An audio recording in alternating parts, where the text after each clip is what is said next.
Evening all, जय जगन्नाथ।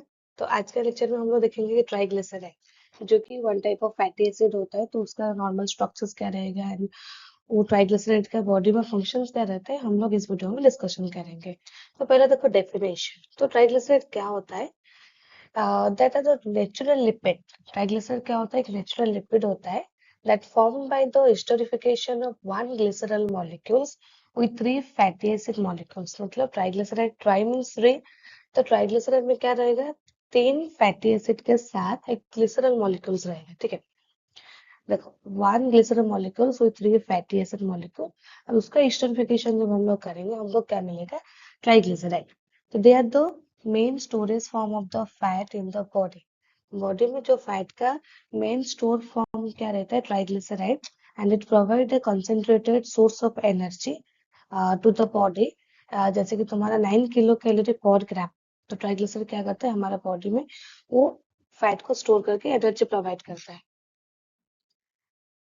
तो structures हम लोग क्या देखे? तीन फैटी एसिड और एक ग्लिसरॉल। तो triglyceride consist of one glycerol जो कि 3 carbon alcohol with 3 hydroxyl group, then 3 fatty acid। और fatty acid क्या होता है? It's a long chain of carboxylic acid that attached to glycerol by the ester bond। तो ये देखो, ये हमारा ग्लिसरॉल हो गया एंड ये क्या है तुम्हारा? 3 फैटी एसिड। तो यहाँ पे देखो, ग्लिसरॉल के साथ हम क्या ऐड करेंगे? 3 फैटी एसिड ऐड करेंगे, तो उसमें क्या होगा? 3H2 रिलीज हो जाएगा। यहाँ पे देखो 3H2 रिलीज हो जाता है। उसके बाद जो भी तुम्हारा रहेगा कंपाउंड या फॉर्म, तो वो क्या होगा? तुम्हारा ट्राइग्लिसराइड। ठीक है, R1 R2 R3 तीन फैटी एसिड हो गए, तो उसके बाद ये जो तुम्हारा तीन है, ये हो गया तुम्हारा ग्लिसरॉल। ठीक है, तीन टाइप्स। ट्राइग्लिसराइड का टाइप्स देखो, that are classified into two main types based on the fatty acid attached to glycerol. जो फैटी एसिड ग्लिसरॉल के साथ अटैच हुआ है, उसको बेस करके ओवरऑल ट्राइग्लिसराइड को दो टाइप में डिवाइड किए हैं। एक है तुम्हारा सिंपल ट्राइग्लिसराइड, सेकंड क्या है? Mixed triglyceride. तो सिंपल ट्राइग्लिसराइड क्या है ना? It contain the 3 identical fatty acid molecules. तो ट्राइग्लिसराइड में क्या था? 3 फैटी एसिड था और एक तुम्हारा ग्लिसरॉल था।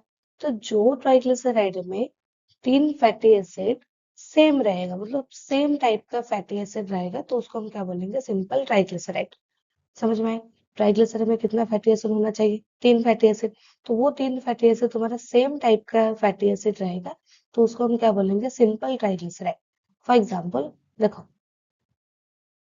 ट्राइस्टेरिन। ट्राइस्टेरिन मतलब कंटेन 3 स्टेरिक एसिड। तो तीन जो फैटी एसिड है वो सेम टाइप का है ना, जो कि तुम्हारा स्टेरिक एसिड यूज हो रहा है। सेकंड क्या है? ट्रिपल ब्यूटेन, जो कि कंटेन द 3 पैल्मिटिक एसिड। जो भी फैटी एसिड यूज होगा, तीन सेम टाइप का फैटी एसिड यूज होगा। Then trilaurin, it contain the 3 oleic acid molecules. वो हो गया तुम्हारा सिंपल ट्राइग्लिसराइड। मतलब जो ट्राइग्लिसराइड में तीन फैटी एसिड सेम टाइप का रहेगा मॉलिक्यूल्स। देन मिक्स्ड ट्राइग्लिसराइड क्या है? इट कंटेन 2 और 3 डिफरेंट फैटी एसिड मॉलिक्यूल। मतलब तीन फैटी एसिड में दो अलग या एक अलग भी हो सकता है, तो उसको हम क्या बोलेंगे? Mixed triglyceride. मतलब एक ट्राइग्लिसराइड में अलग अलग टाइप का फैटी एसिड रहेगा, तो उसको हम क्या बोलेंगे?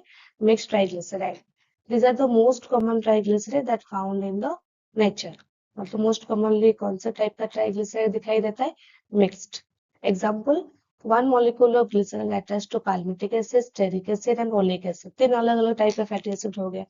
तो तीन अलग अलग टाइप का फैटी एसिड जब ट्राइग्लिसराइड फॉर्म करता है, उस ट्राइग्लिसराइड हम क्या बोलेंगे? Mixed triglyceride. उसको देखो प्रॉपर्टीज। तो जो ट्राइग्लिसराइड होता है, तो वो ट्राइग्लिसराइड का क्या प्रॉपर्टीज होना चाहिए? प्रॉपर्टीज रहता है, तो triglyceride have the physical and chemical property. जो भी मॉलिक्यूल्स होता है उसके पास एक फिजिकल प्रॉपर्टीज होता है और एक केमिकल प्रॉपर्टीज होता है।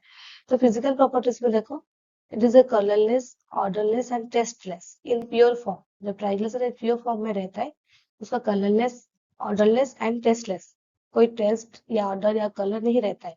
Second point, it insoluble in water because it's hydrophobic in nature but insoluble in organic solvent such as ether, chloroform, benzene and acetone. जैसे हम लोग नॉर्मली फैटी एसिड में पढ़े थे कि तुम्हारा फैटी एसिड रहता है insoluble in water but soluble in organic solvent. Next characteristics और प्रॉपर्टीज देखो, specific gravity is less than water. Triglyceride का जो स्पेसिफिक ग्रेविटी होता है वो वाटर से कम होता है, इसलिए दे फ्लोट ऑन वाटर, मतलब वाटर से वो फ्लोटिंग करता है वाटर के ऊपर। नेक्स्ट प्रॉपर्टीज देखो, it physical state depends on the fatty acid, जो उसका जो फिजिकल स्टेट रहता है। तो सैचुरेटेड फैटी एसिड क्या होगा ना, वो रूम टेम्परेचर में हमारा सॉलिड रहेगा, जैसे फॉर एग्जांपल फैट। एंड जो अनसैचुरेटेड फैटी एसिड होता है वो रूम टेम्परेचर में लिक्विड हो जाता है, ठीक है। जैसे एग्जांपल हमारा जो ऑयल हम लोग यूज करते हैं ना, तो वो रूम टेम्परेचर में लिक्विड रहता है, एंड जो फैट होता है वो रूम टेम्परेचर में सॉलिड हो जाता है, ठीक है।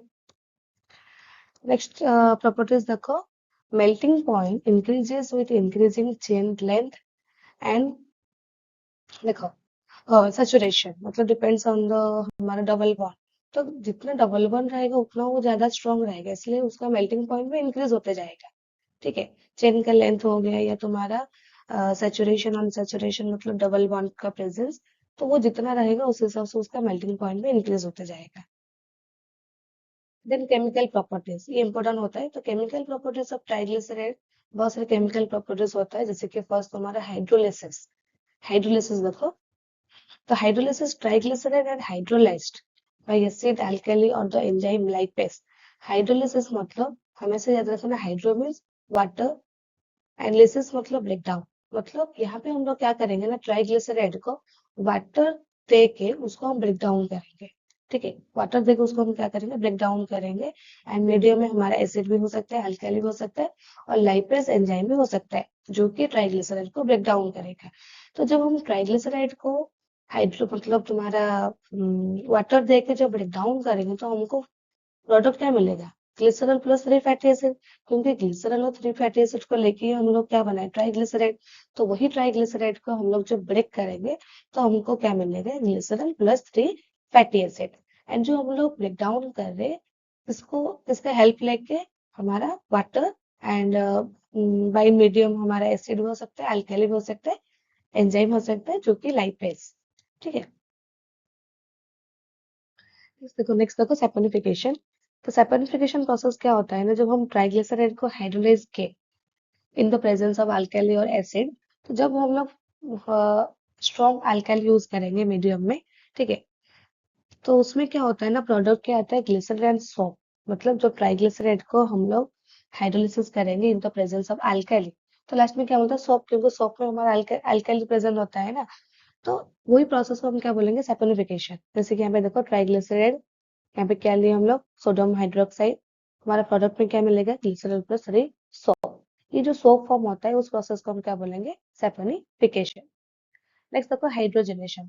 हाइड्रोजनेशन क्या होता है, जब हम एक अनसैचुरेटेड फैटी एसिड को हाइड्रोजन ऐड करेंगे। देखो, hydrogen is added across the double bond of unsaturated fatty acid in the presence of निकल।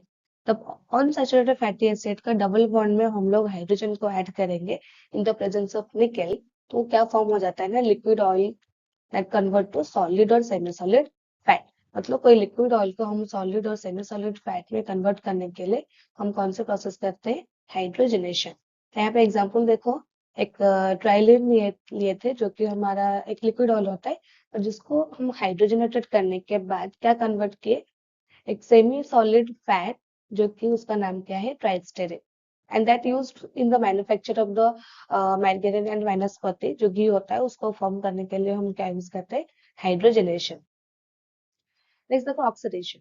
तो ऑक्सीडेशन प्रोसेस क्या होता है ना, जब एक अनसैचुरेटेड फैटी एसिड का डबल बॉन्ड रिएक्ट करता है किसके साथ, ऑक्सीजन के साथ। जब एक अनसैचुरेटेड फैटी एसिड ऑक्सीजन के साथ रिएक्ट करता है, that develop an unpleasant odour. एक अनप्लेजेंट ऑर्डर डेवलप होता है। This phenomenon is known as the rancidity. Important question है, जब एक अनसैचुरेटेड फैटी एसिड का डबल बॉन्ड रिएक्ट करते हैं ऑक्सीजन के साथ, that develop an unpleasant odour. मतलब अनप्लेजेंट ऑर्डर जो कि अच्छा स्मेल नहीं होता है, वो डेवलप करता है। तो वो प्रोसेस को क्या बोलते हैं ना, rancidity.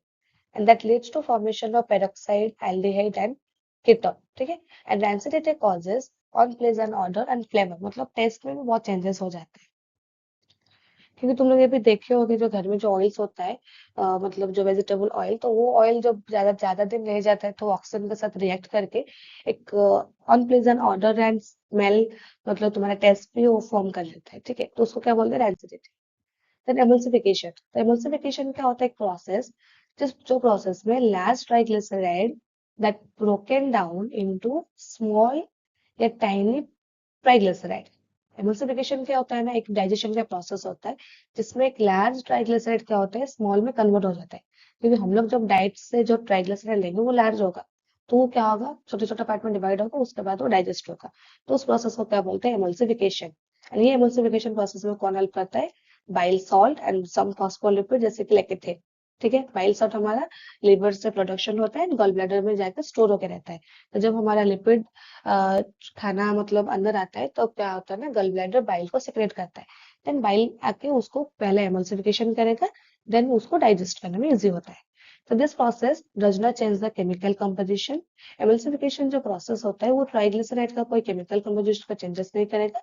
It is just for the physical process and that it's the digestion. ठीक है, तो ये होगा तुम्हारा छोटा सा वीडियो अबाउट द ट्राइग्लिसराइड, उसका टाइप्स, स्ट्रक्चर एंड प्रॉपर्टीज। ठीक है, तो वीडियो अच्छा लगे तो प्लीज लाइक से सब्सक्राइब करना मत भूलना।